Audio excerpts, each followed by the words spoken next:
Quran Surat Al-Baqarah ayat 172. A'udzu billahi minasyaitonir rajim. Ya ayyuhalladzina amanu kulu min thayyibati ma razaqnakum washkuru lillahi in kuntum iyyahu ta'budun. Surat Al-Baqarah ayat 172 ini mengenai soal makanan. Kalau telah ada seruan kepada seluruh manusia agar memakan makanan yang halal dan baik, niscaya kepada kaum yang beriman perintah ini lebih ditekankan lagi. Ini karena sebagai telah dijelaskan dahulu, makanan sangatlah berpengaruh kepada jiwa dan sikap hidup. Makanan menentukan juga kepada kehalusan atau kekasaran budi seseorang. Oleh sebab itu, datanglah ayat ini, yaitu ayat 172. Wahai orang-orang yang beriman, makanlah daripada yang baik-baik apa yang telah kami karuniakan kepada kamu.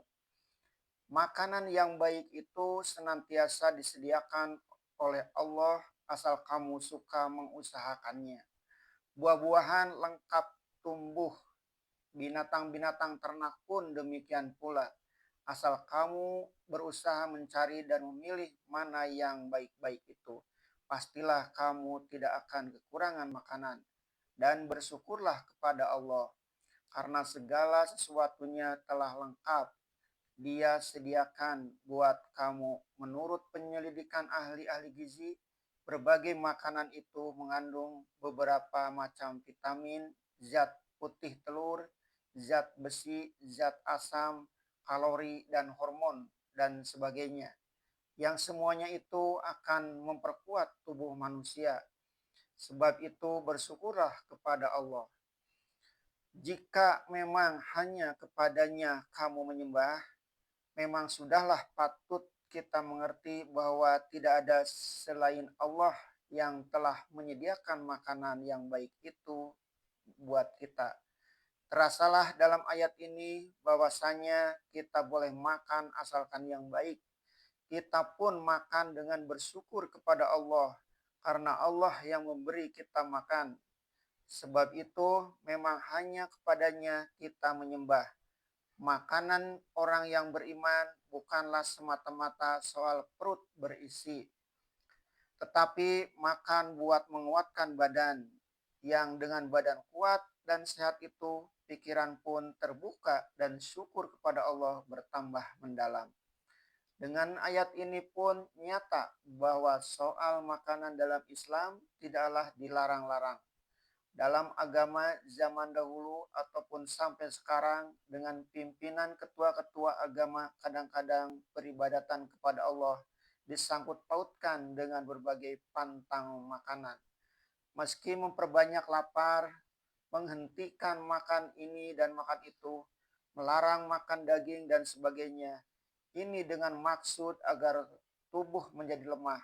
Dengan kelemahan tubuh, kata mereka, jiwa akan mendapat kekuatannya. Kadang-kadang bukan saja daging, malahan segala yang bernyawa tidak boleh dibunuh, apalagi dimakan dagingnya. Kalau demikian halnya, niscaya kegiatan buat hidup menjadi kendur, karena hanya mementingkan rohani lalu jasmani tempat berdiamnya ruh itu menjadi lemah.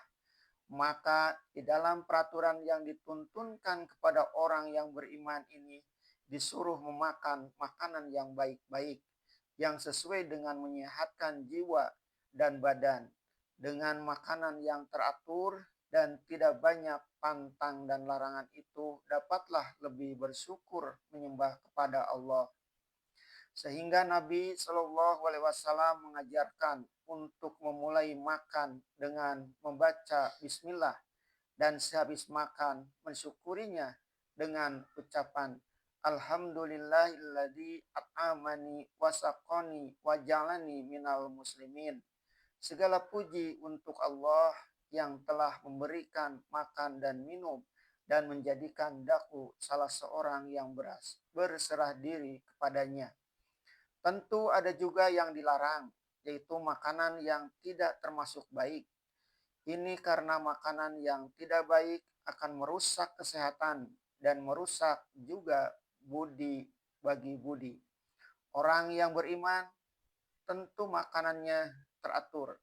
Sebab itu pula ayat selanjutnya diterangkanlah makanan yang tidak baik itu.